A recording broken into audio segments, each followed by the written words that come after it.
Hi, everyone. Welcome back to 401 Access Denied podcast. I'm here, your co-host, Joe Carson, Chief Security Scientist at Thycotic, based on a very late, dark evening in Estonia, where it's pretty cold outside. So I'm happy to be inside here talking with you today. And of course, I'm joined with my co-host, Mike G. Do you want to give us a little bit of intro and what the topic's going to be and who we're going to be talking to today? Yeah, Mike Gruen, VP here at Cybrary and CISO. And today we're going to be talking with Ted. I'll let him introduce himself. Why don't you go ahead and introduce yourself? And we'll just get started. Yeah. Hey, everybody. Ted Harrington here. I'm the author of a best-selling book called Hackable, How to Do Application Security Right. And I am the executive partner at the security consulting company, Independent Security Evaluators. Welcome. Awesome. It's great to be here. And I think, that's really important is that the big theme for today's show is really talking about application security, and really for organizations and, those around the world who are really kind of, creating applications, delivering applications, and even testing applications, is really to make sure that, they actually doing it so that we actually think, security first, security by design. And that's one of the critical things here to talk about. So, and it's awesome to be joined with Ted here, who's basically, the specialist in the field, and really interested to see his thoughts and, opinions into what's the best way organizations can approach application security. So Ted, do you want to give us a bit of understanding about kind of the kind of broader scope of application security, and even, the book Hackable, and what it really approaches and some of the kind of methodologies that it's really educating people on? Well, software runs the world, right? And so that's why this whole field needs to exist, securing applications. And the reason that I wrote the book, I guess the scope of it is to think about sort of almost programmatically how organizations should think about the entire process of securing software. And the book itself covers a number of different areas, but what's interesting, I wrote the book that's basically like exactly what we advise all of our clients in our security consulting business to do too. And it covers sort of the full spectrum from, how should you think about your mission at all? Like what should your attitude be of security? How do you work with outside security experts? How do you share information? How do you find vulnerabilities? How do you fix them? How do you deal with change? How do you build security into the development process? How much should you spend? And then ultimately, how do you convert this into business benefit, which I argue is to gain a competitive advantage. Mm-hmm. Well, that's great. So Mike, you're in the same, you're all. Yeah, that's really how I got started into security, right? My background, software engineer. So application security and bridging that gap between the engineering team and the operations team and the security teams is what sort of led me down this career towards cybersecurity. I'm curious, like one of the big things is risk. Like, how do you? I assume your book talks about how to try and figure out, like, when you're trying to figure out how much to spend. Like, risk is probably the critical thing. Like, how can you maybe talk a little bit about that? Yeah, I did talk about risk in the book. You couldn't really write a security book and not address risk. Right. But in terms of like figuring out like what's the value, right? Like, you have to be able to assess. Yeah, I feel that, risk is of course a field unto itself. And so while I did touch on risk, I wouldn't consider this a book about risk. Well, in terms of the field of risk, it's obviously all of security is about managing risk and understanding it. And what is one of the whole book is structured around identifying common misconceptions that people have about how to secure software systems, and then saying, hey, everyone thinks it's X, but it's actually not X, it's Y. And then I explain, the differences between X and Y.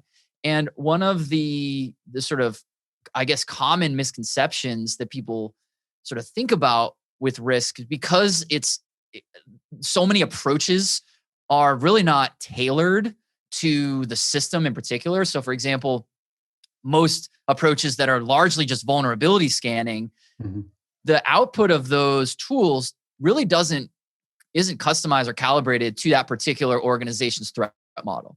So you might have, here's a bunch of critical vulnerabilities. You might have high severity vulnerabilities, or you might have even low severity vulnerabilities. And you look at them and they might not be the right rating based on what the business actually does. And so I talk a lot about how do you think about what the severity is. And then once you can effectively understand the severity, what do you do with that information? Yeah, that's a great point. I think it reminds me, of being based in Estonia over the years, we've been really looking at this very kind of, pragmatically as well.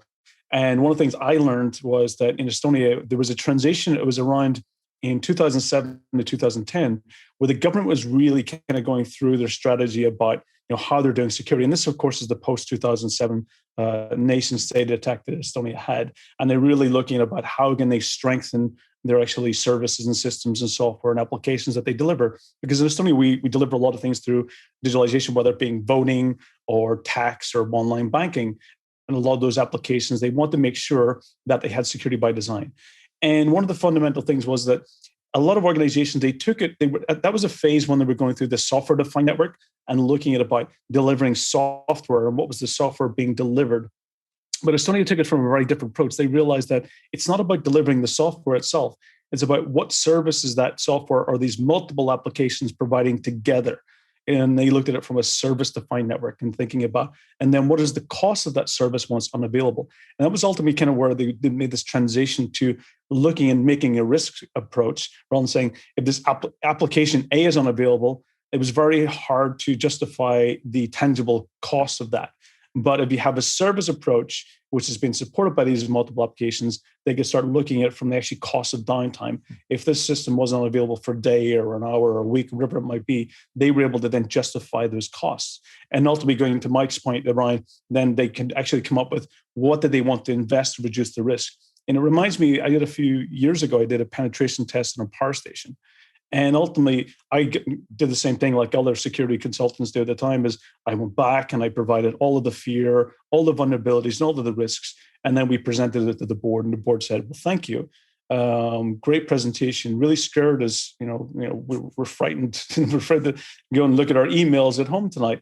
But you didn't kind of justify the same language that we understand, is you didn't get, they didn't approve the budget that we were looking for. And they said that the reason for that was that we didn't show the return on investment. We didn't show how we're actually helping the organization reduce the risk, how we're helping employees do their job better, how we're actually providing value into the shareholders and investors and everything else. We didn't do a tangible kind of return on investment for that. And it really made me realize that, yes, everything we do, of course, security has a risk approach, but we ultimately have to understand about, what is all of those combinations together? What is the service ultimately we're delivering? And this ultimately kind of gets into then having understanding about what do you need to invest into. And then the CFO at the time made a major statement to me. And I never remember when he did it in his accent, but he said, you have to show, we asked, well, how do we identify that tangible cost? And he said, it's easy. It's the cost of doing something versus the cost of doing nothing. And that's kind of ultimately where you get that cyber gap. Is that, and they're willing to, when they looked at it from a business perspective, if they can reduce the risk, they were willing to invest 10, and if it was significant risk, even up to 30% of the cost to reduce that risk even further. And sometimes deciding on insurance and so forth is an option. So ultimately, that was an interesting approach. So Ted, have you looked at anywhere around from those risk assessment, or even let's say, how software individually or software collectively, regards to applications, how they can be worked together? Because a lot of times what organizations do when they're doing a penetration test is they focus on application individually rather than the collective of what it's doing together. Yeah, I mean, there's a lot of elements to what you just talked about that are so interesting and I'd love to dig into. But the first one that I want to start with is talking about this idea of return on investment, because I agree with a lot of what was said there, in that, the people who ultimately approve any sort of investment, they need to be understanding the issue in business terms. And when I was writing my book, one of the things that I did was I started looking around our customers and saying, okay, well, they obviously, run the spectrum from very, very, very capable organizations in terms of their security maturity, all the way down to like none. They're just getting started. But they all really shared this common trait, which is they're investing a considerable amount of time, effort, and money with us to do this. And I had to really unpack why.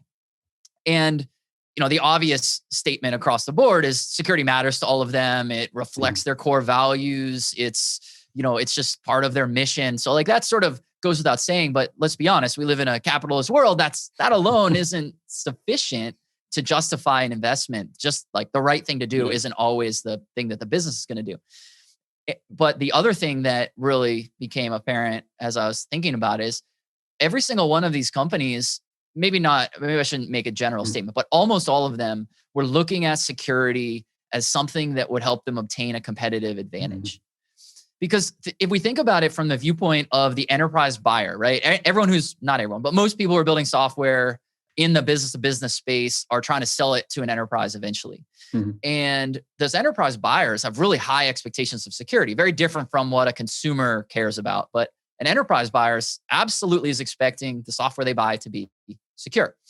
Now, they're not willing to spend more for it, unfortunately, but they definitely demand it as like a requirement of the business. So that's one factor to keep in mind. The buyer wants the software that they use to be secure.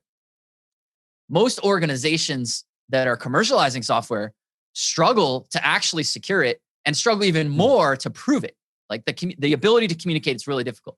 So when you take those two things come together and you realize the buyer wants X and almost nobody can deliver X, that's an enormous opportunity to differentiate. And so the companies who can deliver X, which is of course, secure your software system and prove it, those are the organizations that can go to their CFO and say, hey, this isn't about this big scary number that could happen and we're going to spend a percentage of it to try to reduce likelihood. It's let's invest this money and win more sales. Let's win them faster. Let's earn those enterprise customers we're looking for. And as we've been advocating for that, and that's one of the arguments that I make in the book and teach people exactly how to do that. Now they realize, well, this is a totally different way to think about security, which is that it's not just removal of a bad thing, it's pursuit of a good thing. And that's really compelling to enterprises and those who approve budgets. I think it's also similar to like one of the areas where I found I've gotten good traction is that security is no different than any other type of bug. You don't like companies don't generally balk at the idea of a QA team or testing or making sure the features work the way they're supposed to, or don't have unintended consequences because, whether it's a good UX, a good, whatever it is, you want to have a good user experience. And that's where I've found like security isn't that dissimilar. And I think there's also a big difference though between companies that are building applications to sell, as you said, like it gives you that competitive advantage, it does whatever. But then you have plenty of enterprises that are building their own internal applications. And I think that's where the struggle is probably the hardest to justify some of this stuff because the pressure to ship and get the thing out to to whatever problem they're trying to solve, as opposed to, because you can't really make, I'm curious, can you make that competitive advantage, point when you're talking about sort of an internal application that you're building or whatever? Yeah, for me, I agree. I think it's one of the important things from an internal, security perspective is that they have to look at themselves as actually, how, from, let's say, whether it be an engineering team and a security team together, they have to look at the combined effort to actually show how they can actually add value. I remember listening to, it was an awesome talk a few years ago. It was about, it's an Italian insurance company that really kind of took, they had a new CISO came on board and really took it from a very different approach about all the things they were doing in the organization from a security perspective. They actually mapped it into actually how they can make it actually part of their business model. So they actually turned it around and said that as we're investing in security and our new applications and awareness training and everything we're doing around culture and it was about people, technology, process, and even the services they were building and delivering, they said they're going to actually identify how every time they actually deliver a new service, how to actually integrate the security into it and actually make it something that was sellable. And I think that's one thing that we need to be doing better at is that ultimately, rather than saying, as you're saying, Mike, it's just a bug, we need to fix it. So, was it a deficit or it's refactoring of whatever it might be or changing the design? We always have to think about how does that map to actually innovation, making the product better in regards to making it more sellable. Sometimes we end up going and looking at just regulations and standards. People end up going for the ISOs and the PCIs and other types of regulatory things for the checkboxes to show that we're doing these right things. but ultimately they're failing to actually really engage and map it into actually the service that they're delivering, of how that makes increased value. And I think that's ultimately where organizations can see and make a change in this going forward, is that by investing in security it's a business investment into making them more scalable. And that can be a unique, differentiating between many organizations. Yeah, definitely. I mean, the word you used is spot on, better, right? That is the whole ethos of the entire profession of security, is we make things better. It's never done. You're never like, and we're secure, we can now go do other things. It's like, we have to be better today than we were yesterday. We have to be better tomorrow than we are today. And if we're doing those things, then we're doing security right. And, Mike, your point was definitely well-founded, which is that the case is different if you're commercializing the solution versus you're trying to convince other business units internally to use it. But many of the same elements actually carry over from what we've seen with the large enterprises that are our customers, is that a lot of the same market forces still exist, in that, two business units in the same enterprise actually still buy things from each other. They borrow budget, they borrow resources, there's in some senses it's even more competitive, right? Where they're like, well, we built this thing because our workflow is so special and different from yours. And so the ability to be able to say, hey, look, we've already thought about security. This already meets all the, conditions that the corporate security team requires. This is how it's going to make it easier for you. It all goes, you still have to do a sell job even when you're commercializing internally. And security is a critical part of that for sure. Yeah, your point about it never ends. I was just talking to a friend this weekend, and we were talking about how security, and even software development for that matter, is like mowing the lawn, right? Like, right, just the grass keeps growing, or getting a haircut. Like, as soon as you're done, you're not done. It's already growing again, and you have to take care of it. So it's, or you can just let it go and turn to weeds and then forest. And that's a great metaphor. I'm definitely gonna borrow that, because it really helps you visualize that it decays. You have to do something or it gets worse. Right. I'll actually give credit. It was Steve Jacobs, who was a previous guest on the podcast. He and I were talking about it, and he was, So I love it. Like mowing the lawn. So is it different? So Ted, for organizations, you might have been doing this quite a long time. I've been through development organizations that were very much waterfall approach, and we had releases every 1 year or 2 years. I've seen, even here in Estonia, there's a lot of startups who basically, go straight to cloud and accelerate and grow very quickly, and they're very agile and dynamic. Is what your methodology and approach work for both of those, or do they have to find some kind of different approach? For organizations that are very traditional, do they need to change significantly versus those who are the startups who tend to more focus about getting an MVP product out the door, and then adding security on later? But ultimately, those organizations, both the traditional kind of monolith, waterfall approach, where they release every 1 or 2 years, that the security doesn't get updated that frequently, and versus those that lack to prioritize it at the beginning.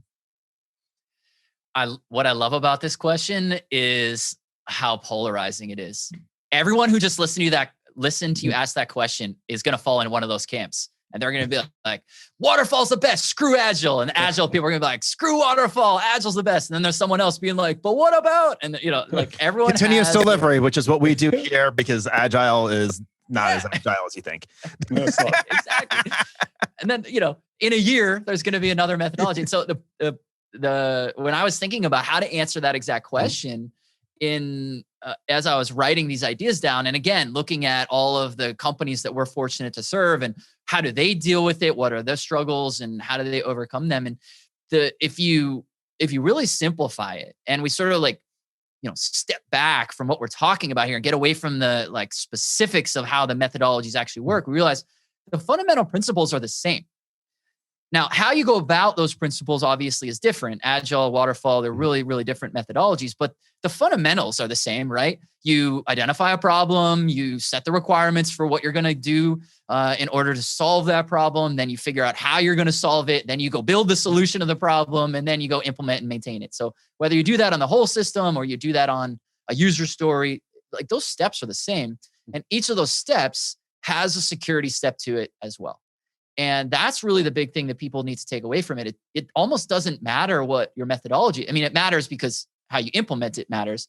But the point is the same, that whatever methodology is being used, there is a security process that integrates into it. And when I ever hear people say like, oh, well, we use blank methodology, so we do security later. It's like, nope, that's incorrect. Security is built in through the whole process.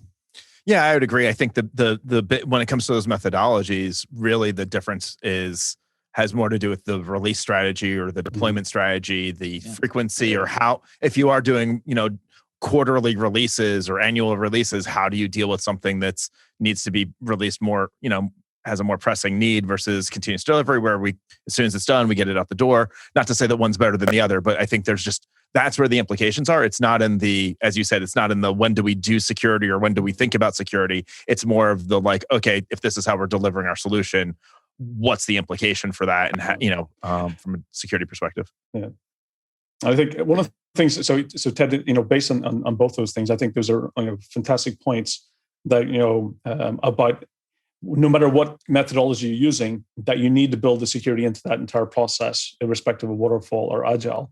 Now, one of the things that it gets into a lot of it goes into the testing phase of it, because that's sometimes where the difference between agile and waterfall is around that testing approach. That you test, you find bugs, you basically fix the bugs, and then you test again. Where in agile, of course, you're doing that continuously as you're building and developing and deploying. Now, one of the things is that for organizations who are building software, that I find all the time they don't really understand security aspect of things, the security testing or security approaches.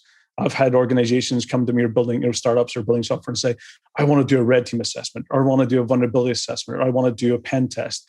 And you're going to them and you're like, okay, well, you want to do a red teaming on an MVP product that isn't even in the production type of environment where you got the people and the operation, because red teams really focus around many aspects of when it's actually being delivered.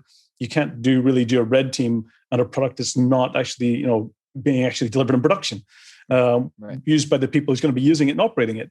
So there's a lot of confusion into what security testing is, and vulnerability and bug bounty and all of those things between application. And I think it was Joe Vest wrote a really great book around red teaming, that side of things, about understanding the methodology. What's your approach when you're talking about, from an application perspective, what application security, is for those who don't really understand about, the methodologies? I think that what you just brought up is such a profound problem in security.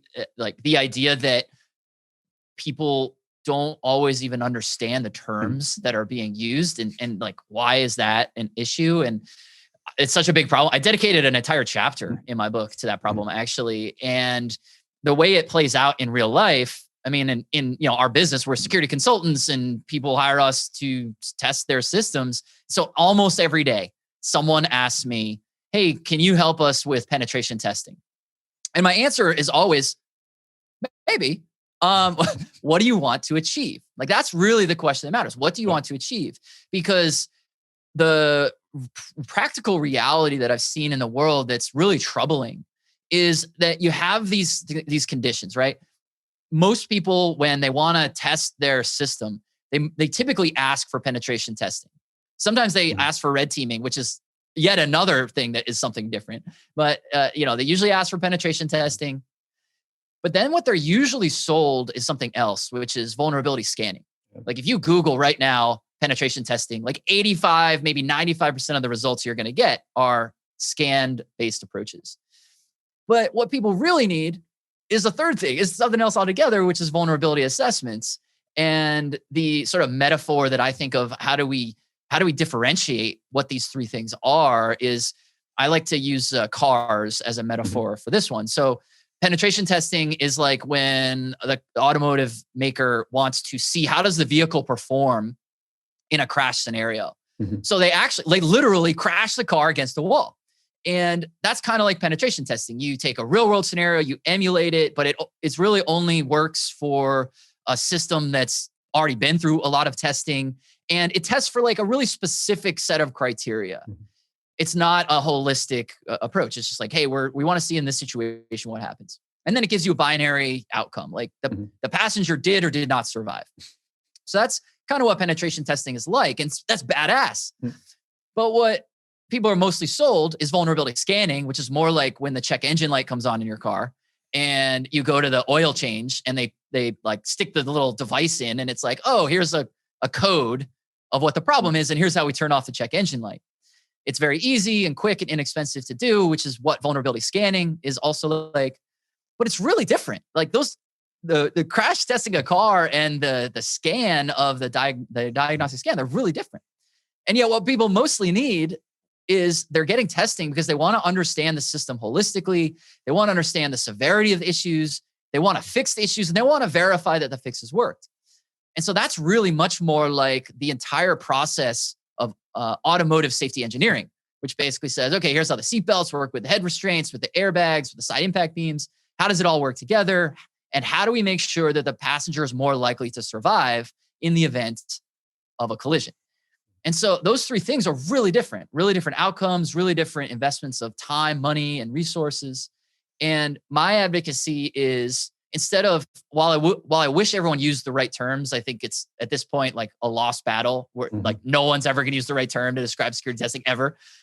Instead, let's just talk about the goal, right? What is the outcome that you want to achieve? And then we work backwards from there to say, okay, you need this type, you need a pen test, or you need a vulnerability scan, or you need a vulnerability assessment, or you need red teaming, or you need bug bounties, or whatever.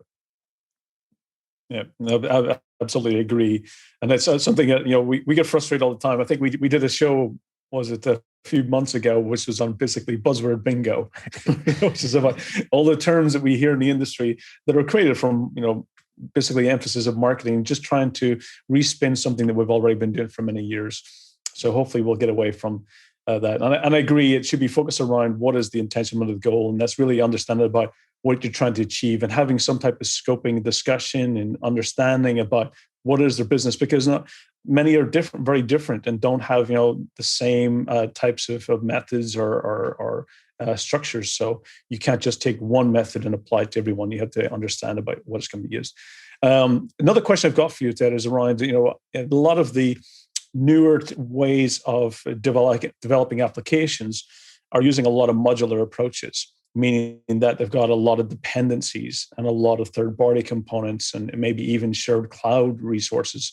What's the approach you would suggest for those organizations that have a lot of basically third-party resources or plugins or libraries that they're building in, and hard to manage those in addition to what they're building themselves?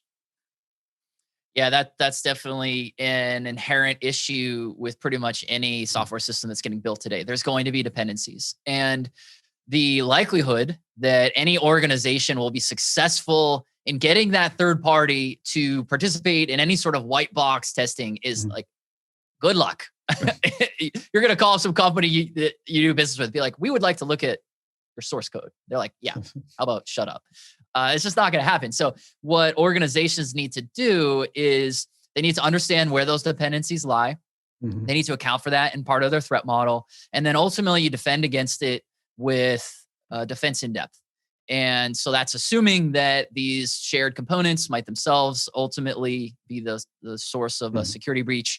And then how do you mitigate the likelihood of that compromise impacting your system? And then how do you minimize the impact when that actually were to happen of the compromise of your most valuable assets? So it's a really, really tricky problem. It's obviously a lot more complex than the way I just super oversimplified it.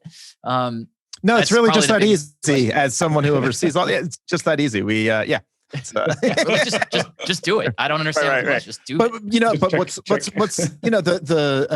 we talk about supply chain and we talk about dependency and all that. But the reality is, like, you're still just as just let's say you were to go the opposite extreme. If you're to try to build everything yourself, you're just as likely to create those same problems or those same vulnerabilities or whatever. So it's not like there's a good answer, right? The right answer is, right, it's really about dependency management and testing, scanning, being confident in those in those third parties that you are trusting. Try to minimize your footprint. I would say, don't have a bunch of don't have a bunch of third party dependencies that all kind of do the same thing. Try and unify and use as few as possible.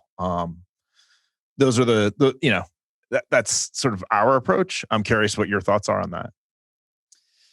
Yeah, I love the word dependencies, because I think that single word, I've been struggling with this for a while, thinking of like, how do we simply describe the problem? And I'm like, is it vendor supply? Is it supply chain management? Is it vendor risk management? And you hit it. I mean, dependencies. That's really the issue. And I think a lot of people can visualize the idea of a dependency like a row of dominoes, right? If this one domino over here falls, this other domino over here is also going to fall.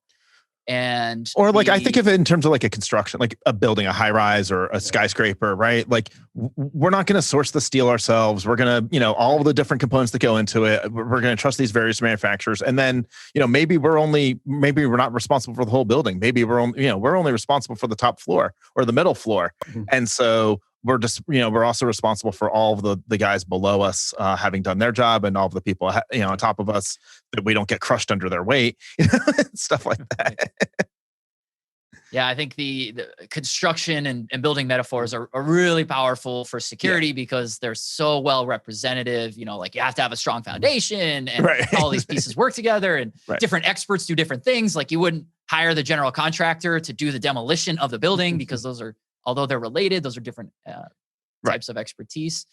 But yeah, thinking through the way that certainly all ethical hackers think about, and malicious hackers as well, think about dependencies, is the attacks aren't always straight on. Actually, most of the time they're not straight on. It's not usually like you go after this Fortune 100 enterprise directly. You go after the way that Fortune 100 enterprise has its software integrated with some third party, like maybe payment processor or whatever.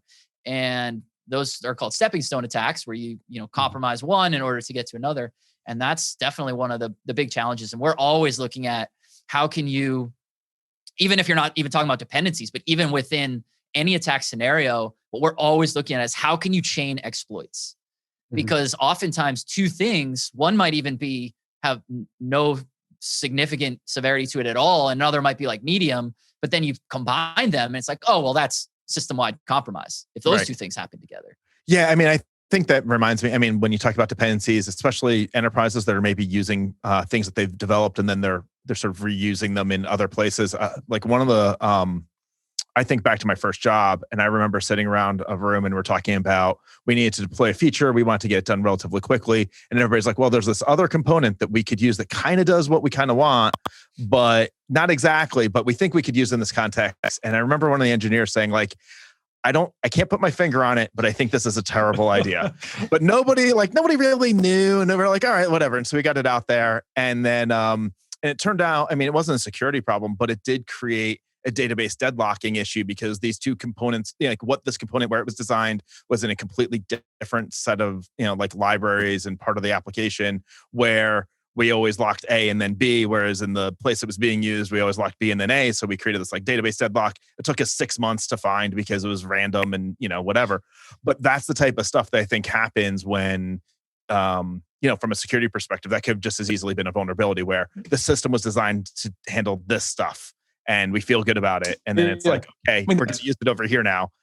That's so common. Years ago, I remember I wrote, it was a TNG migrator to HP OpenView. And basically, I wrote it for one specific client in order to do a migration. And it was written in really bad, my developing skills are really horrible. And I wrote it, it was basically a script in Perl that actually converted things like watchdogs and WMI calls and SMB traps over to HP OpenView formats. And ultimately, it was done for one purpose. And to your point, Mike, what ended up happening was that somebody said, "Oh, you know what? I'm having another similar thing over here. I could reuse that." And then they take it, and then basically, ultimately, what I end up finding about 7-8 years later, after writing this really bad script that did migrations, that it was ultimately created into a product and then used widely. It was not done with security, but it was done for a one-purpose, only thing. And somebody decided to, said, oh, that could solve a lot of problems. But that's ultimately where we get a lot of those challenges and risks, is that they end up, reusing in so many areas that it should never have been used. While it might have saved time, that it definitely was not something that should have been productized and delivered to companies. So I think another one, Ted, I'm curious where you see this, like when things are sort of co-deployed, where you might have a system that's sort of seen as a low risk, low whatever. We've decided the implications of this thing being compromised is relatively low, and not really thinking through its neighbors or what other things might be deployed within. And so it sort of does offer that sort of stepping stone of, okay, well, we're not going to, like, the front door is always super locked. Like, we'll just use the side door over here. Or we know they keep a key in the shed. Like, is that like, how do you address that when you're talking to your customers and clients and stuff? Yeah, by helping them understand the actual attack sequence that might exist. So, for example, we had one of our customers had this combination of issues where the first issue that we found was that this particular application had a flaw called information leakage, which basically meant that any user could identify the user identifiers for all other users, and that's not that big of a deal. And like, you can't directly exploit it, but you don't want something like that. User IDs should be unpredictable, and in this case, they were very predictable. Database not that sequence. big of a deal. Right, yeah. They were definitely sequential. The second problem that we identified was with their authentication mechanism, their authorization model was broken. And basically the way that the authorization worked was that if you wanted to change the credentials for a user, you needed to supply information. The information you needed to supply was the user identifier. Now, on its own, every user only knows their own user ID, so not a big deal. I mean, it's bad. Broken. The authorization was definitely bad, but it wasn't like catastrophic. But now when you take these two ideas and you combine them, you can predict every user identifier, and then all you need is the user identifier to change their credentials. You've just taken over every user, every account in the entire system, including the admin. And it's like, that is system-wide compromise. And so it's slightly different than your question. That wasn't two independent systems interacting with each other. It was the way that one system was built, but these dependencies and how you could chain exploits was catastrophic. And the point here for companies to think about is that so much of security today, when it comes to software, believes, whether they explicitly believe it or they just have never evaluated this assumption. But most security today in software believes that you can just do it with a scanner.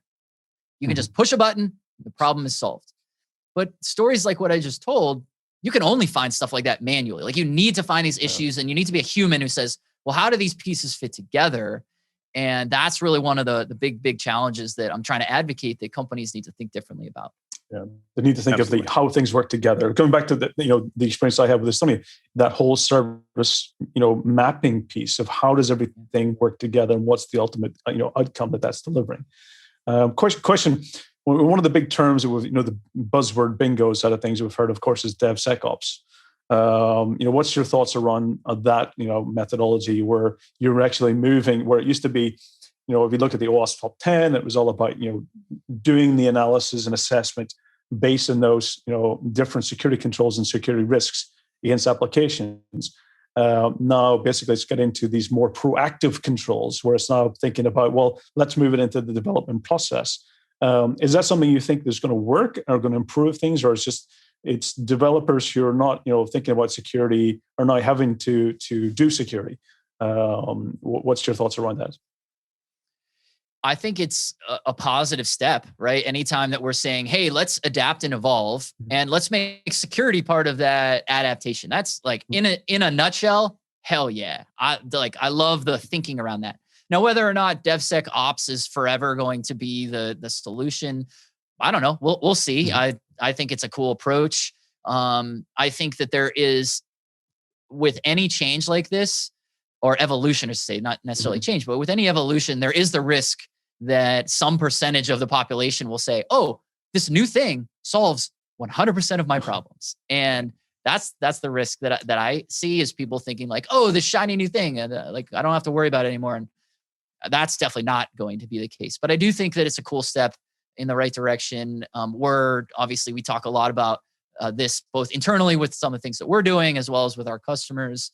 We have a whole series right now of internal talks at our company where everyone's just sort of teaching each other all these principles around DevSecOps and ideas on how to improve it. And we're going to eventually like publish those and put those out in the world. But yeah, it's a really interesting area. Because I mean, my fear with DevSecOps is very similar to my fear with like Agile or any of these other things where people certainly ascribe a whole bunch of ceremony or other things to it and meaning, and it's sort of misapplied or misunderstood, or you think you're doing it, but you're not really. Like you ask a bunch of people what DevSecOps means, even if, in the security field, you'll get a different answer, and I think it's, for me, it's about a methodology and a mentality of, and it's similar to, any other, like when I look at my software engineering team, I don't expect all of my engineers to be security experts, just like I don't expect all of my engineers to be back-end developers or front-end developers or, or any number of these things.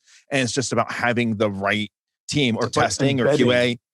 And so I think that's where, like I talk to people all the time and they're like, oh yeah, my company's going more DevSecOps. This is my job. And now I'm being asked to do this other thing. And I'm fighting with the engineers all the time. And it's like, well, your guys are clearly not, you're not understanding the greater, more abstract, what's the problem you're trying to solve with DevSecOps. And you're just sort of jumping on this, like, this is how you do it, as opposed to like, and that's where Agile started, right? Agile started as these guys were like, hey, we have this process. It seems to work for us. This was the sort of foundation of that. Do with it what you want. And then now there's like a whole bunch of companies that have taken that and like founded whole religions on it, of how this is how you do Scrum and this is how you do this, when really it was like, hey, what Agile was about was just shifting things a little bit sooner. Like, let's iterate to success. Let's get testing involved. Let's get something deployed. Let's, and it's sort of more abstract. And I think it's hard for companies to claw on the abstract. Yeah. It's easier for them to like, we're going to adopt this like very like structured thing and think that that's going to solve their problems. That's my big fear. It's dynamic. It has to be adaptive. That's the whole point here, is that it has to adapt to the needs of the business, because there's not one peg that fits everything. And to your point, Mike, I remember a few years ago where an organization switched completely agile, and they were following the Scrum and then following everything, all the methodology. They went down, definitely the religious approach. And it got to the point where you got teams doing stand-ups, and you had designers saying, I built a tree yesterday and I built a tree today, and tomorrow I'm going to build another tree. And these were game designers and game developers, and like, I'm going to be building trees for the next 3 months, and I'll have the same update every single day. So it really has to get into adapting to the really needs and making sure you're not wasting time for the sake of being agile, but really making sure that it's becoming efficient. To your point, is delivering faster, more efficient. And let's say smaller improvements over time, rather than waiting a long time for the one big release. So I know one thing I really thought that of this whole DevSecOps was what was lost was around the OS proactive controls, because for me that was really the big change, was about really being proactive and putting it much earlier in all of the phases. And I think, Mike, your point is critical, is that it's not about changing your development team to being security. It's about actually embedding security into the development team and having people who's security minded, not having everyone doing it, and doing a buddy system where you have people overseeing and making sure that security practices are being adhered to. Ted, I have another question around, from organizations who, I always get when we're talking about, software and development and security, about whether open source versus proprietary side of things. How do you find that in the companies you're dealing with, and what's your advice and in findings there? Is there a big difference and benefits to either or? One of the common things that I hear people believe, which is a mistaken belief, is that because something is open source, thus it is more secure. And the reason is, more eyeballs are on it and more people can look at it, and it's, visible to everybody. And it's like, yes, those conditions are true, but that doesn't necessarily mean that someone is actively doing security at the level of where someone who's maybe commercializing the software might invest in it. That also doesn't mean that someone who has a closed source system, that they're investing appropriately either. So in my opinion, the nature of the code, whether it's open source or not, actually doesn't have a bearing on the security.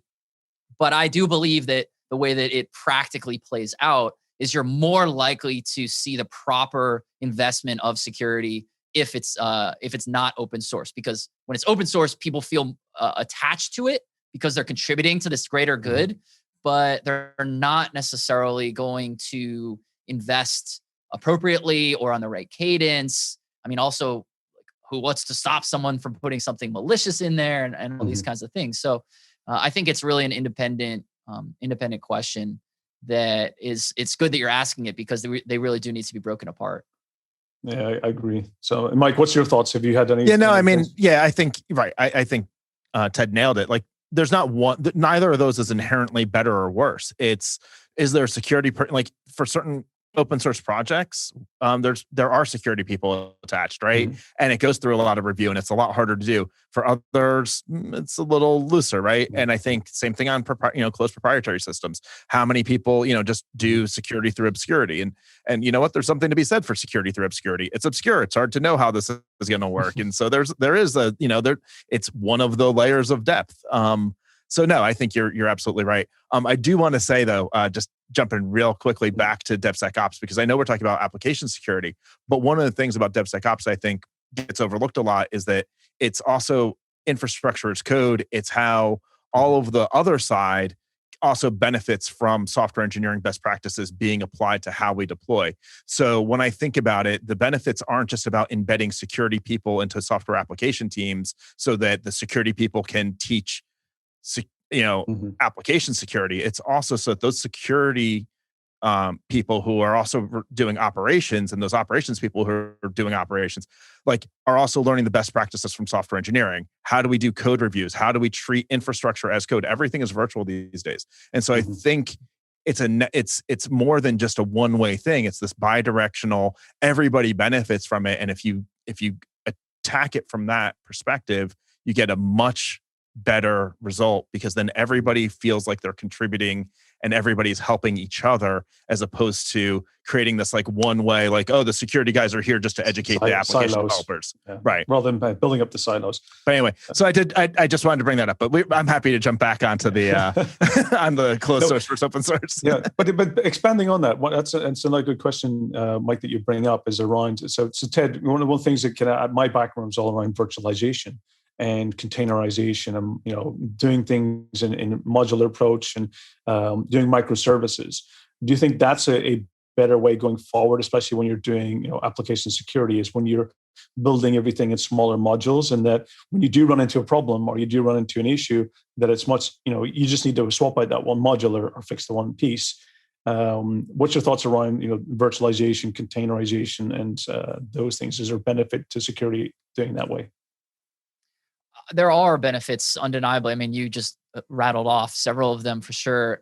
I think the broader answer to that question is that to a certain extent, it depends on what you're trying to achieve with the system, both the business problem that you're trying to solve, and then the business of solving that, right? So those are two things that I would be, I think, mistaken to make a universal statement that said, everybody should do X of this, on this particular specific topic area. And that's one of the things that I found that's really tricky about trying to, I guess, educate and advocate around ideas related to application security, because you can make some universal statements that do apply to everybody. Like, you should share information in this way. You should do this kind of testing. You should prove the business case in this way. You should think about your threat model in this way. But then when you get down into the brass tacks of like, okay, developer, step 1, do this. When you start talking about at a language level or an operating system level, that's where it becomes very dependent on the conditions of what problem you're trying to solve and the business model built around it. Yeah, I mean, on microservices, that's one of my big buzzword that actually bothers me a lot. I think that the vast majority of companies that think that they need to use these microservice, there's 10%, maybe 1% of companies in the world actually really need to go down a microservices route. I think that the complications of having that far outweigh some of the benefits you get out of it. I think it's a very like interesting, exciting, like buzzword or whatever, like concept. But then in practice, you have to be like a Google or a Facebook to have to deal with that level of scale of data and that many engineers and that many different problems. And I think Ted brought up a great like example or counterpoint, right? In a monolithic service, chances are that authentication problem that you were talking about earlier, where it's like you only need to know a user ID in order to change the thing. Chances are, if that was in a monolith, it would be harder to exploit because it would probably be all internal calls, all internal functions back in the back end. And there would be all of these things that would sort of prevent that from being exposed to an end user potentially. Whereas if that's a microservice, there's a good chance that there's all of these now tiny little boxes, and it's so much harder to identify how they're working together and like, oh, that because these 5 things are interacting in this way, that's what's causing the security vulnerability. When you look at them each independently, they all look fine. It's not until you see them in full operation that the problem sort of shows itself. And I think that, as nice as it is to be able to have smaller teams and smaller projects and be able to do that from a microservices perspective, there's all these other complications that people don't necessarily take into account, the complexity of that and of tracking all of these now APIs and messages that are going through the system. And how do you make sure that all of these boxes are like all those messages are secure and coming from who you think they're coming from, and all of that. It just adds a lot of complexity that I don't think enough people take into account. Absolutely. Yeah, complexity ultimately increases the likelihood of a successful attack. So certainly one of the things that we all advocate for, right, is simplicity. Keep it simpler, reduce attack surface. That isn't always viable because of what the solution needs to do to solve the problem it's setting out to solve. But it's for exactly the reason that you just brought up. Complexity introduces attack probability. So Ted, tell us about your book and how people can obtain a copy of it, and also, let's say, are you thinking about a newer book coming out or an edition later? Is there something you're looking to? Are you working on secretly in the background? And who should be the person to purchase your book? I mean, I'm sitting here with my copy my desk here. It's always sitting not too far away when I need to go for a reference. So, but tell me about who should read it, and where can they get a copy of the book?